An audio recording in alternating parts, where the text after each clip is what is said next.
na página da Física 2, aqui, ó, fluidos hidrostática e depois fluidos hidrodinâmica. E esses dois vídeos aqui muito ilustrativos, a gente precisa dar uma olhadinha neles aí depois.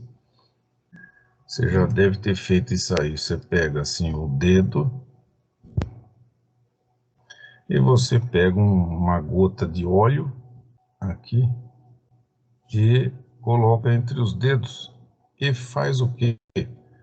Você puxa o dedo para lá, puxa o dedo para cá. Você aplica uma força para lá, uma força para cá, né? Ó, geralmente é mútuo, né? Mexe os dois dedos, mas vamos dizer que você conseguisse mexer um só, mas pode ser os dois.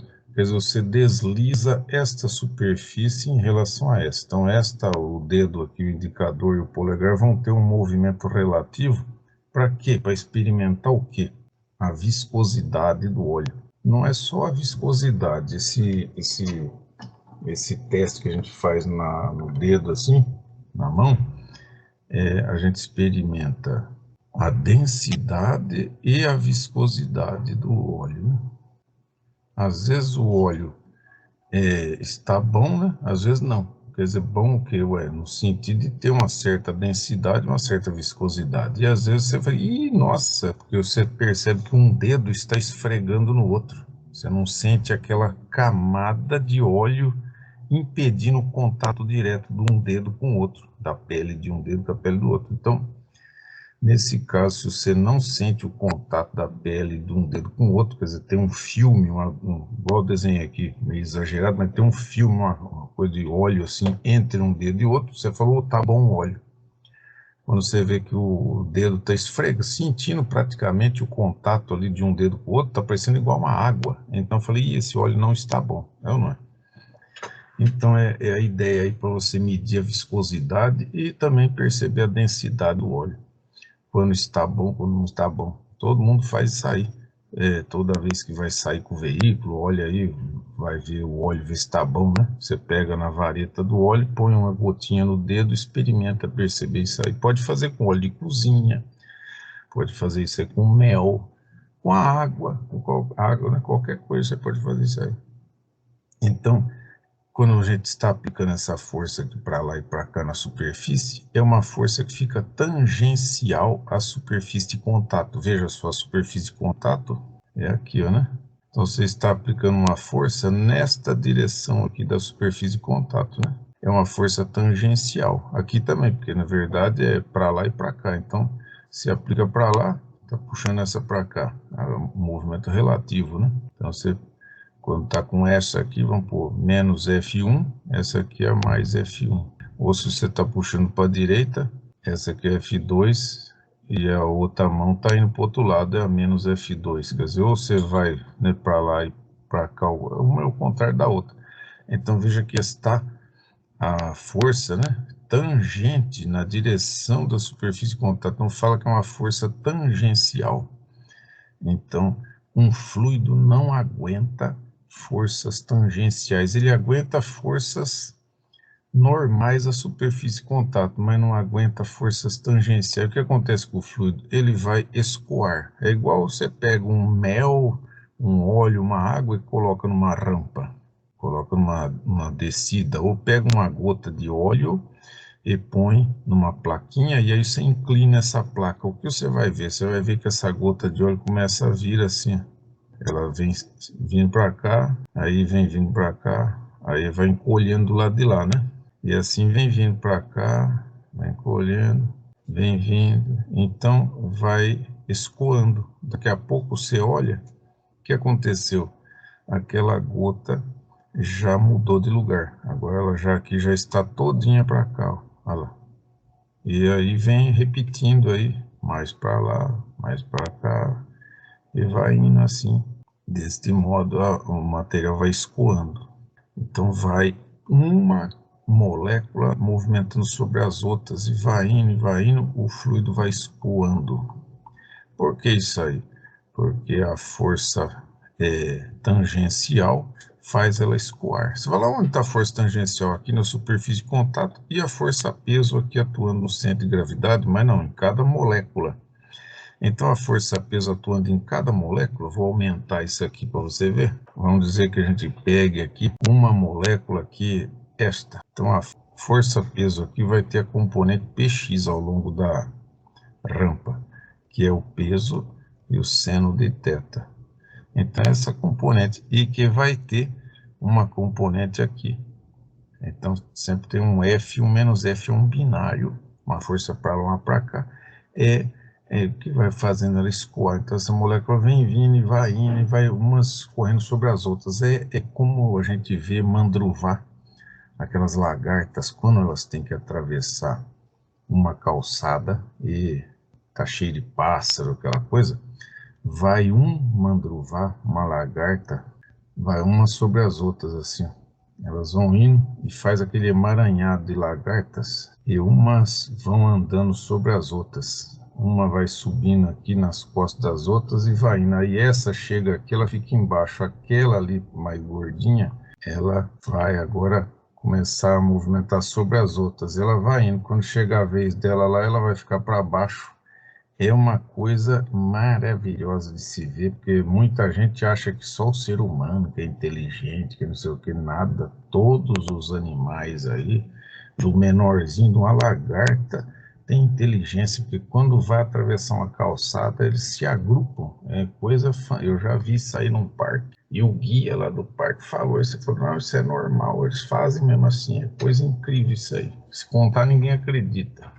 Então é um modelo de fluido escoando, né?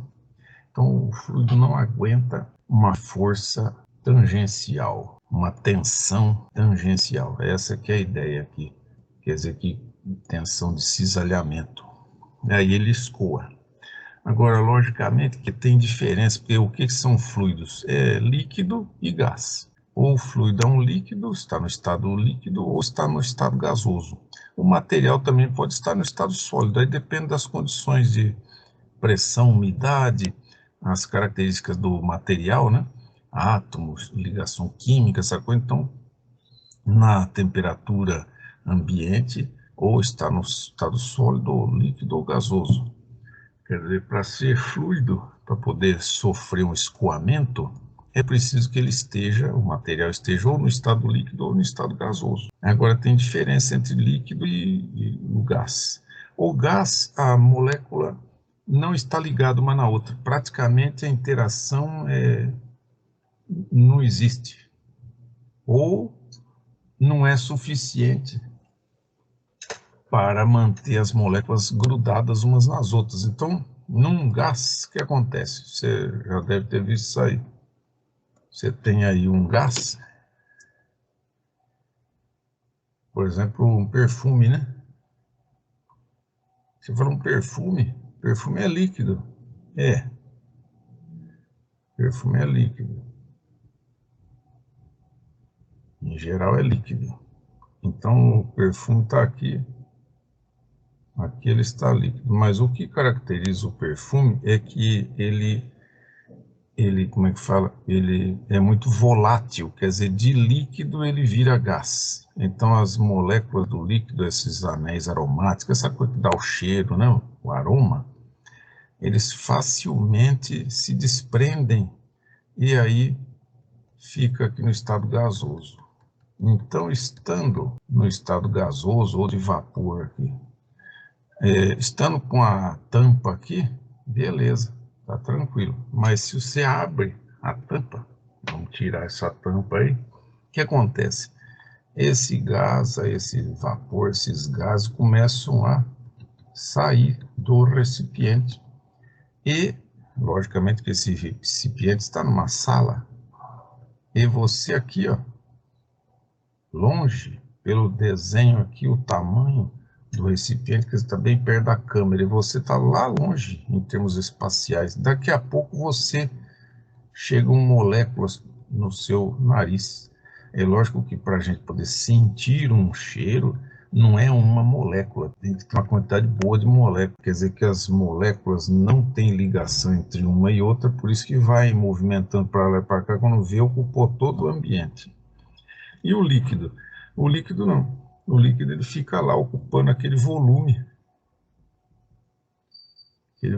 ali, fica ocupando aquele volume. Agora, ele não tem forma definida, como um bloco, né? Um bloco sólido, ele está lá. E ali fica naquele formato. Por que ele fica naquele formato? É porque ele é sólido, né? As moléculas estão fortemente ligadas umas com as outras e não permite, então, a movimentação encaixa uma na outra. Inclusive, o modelo de ligação de metal é esse, mais ou menos assim, de esferas empilhadas, né? Pode ter uma esfera empilhada assim no interstício da outra, ou pode ser uma sobre as outras mesmo, quer dizer, aí depende, tem dois modelos basicamente para empilhar molécula, né? Uma sobre as outras, ou agora como eu fiz assim aqui. Então fica preso num movimento, é o sólido. O líquido está com a ligação boa entre as moléculas, mas não é suficiente para travar. Então uma molécula vai para lá, vai para cá, se desloca, mas não solta, não desgruda. Então tem um volume definido líquido, mas não tem forma definida igual ao sólido.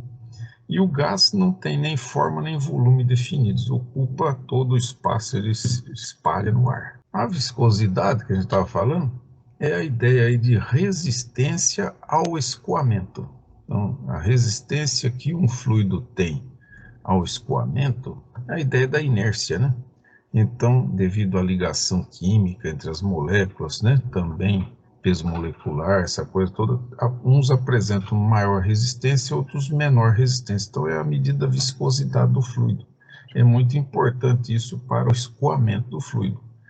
Então, a ideia, quer dizer, que naquele desenho que a gente fez aqui assim, aqui do fluido escoando, se aqui nessa região você pode tratar aqui mais ou menos aproximar por uma reta, então você vai ter essa situação aqui mais ou menos assim. A velocidade vai crescendo, quanto mais você vai indo para o centro aí da região que está escoando, e se puder tratar isso aqui mais ou menos aproximar por uma reta, então aí vai aparecer a viscosidade. Aqui U é a velocidade, e a variação da velocidade com relação à altura y é o que chama de gradiente de velocidade. É o gradiente aqui, o du dy, variação de velocidade com a altura. Então, essa consta de proporcionalidade entre a tensão de escoamento, a tensão tangencial, a tensão de cisalhamento que atua no líquido, no fluido, e o gradiente, a variação da velocidade com relação à altura, tomada a partir da superfície, essa constante de proporcionalidade é o que chama de viscosidade, é o μ, letra grega, viscosidade. E nesse caso, olha só, quem é que estudou fluido e bolou essa lei da viscosidade? Foi o Newton, então é chamado de lei da viscosidade do Newton. Então, nesse caso, se o fluido segue esse procedimento aqui, essa variação tem mais ou menos linear, essa relação entre tensão e gradiente de velocidade, o fluido é chamado de newtoniano. Então, é essa a ideia. E a viscosidade é medida em laboratório, depende de cada fluido. Então, eu pus aqui na tabela para exemplificar alguns fluidos e a sua viscosidade. A unidade da viscosidade, PA é Pascal, que é a unidade de pressão, né? ES aqui de segundo, unidade de tempo. Então, Pascal segundo é a unidade de viscosidade do SI, mas tem outras unidades aí que são utilizadas para viscosidade também, né?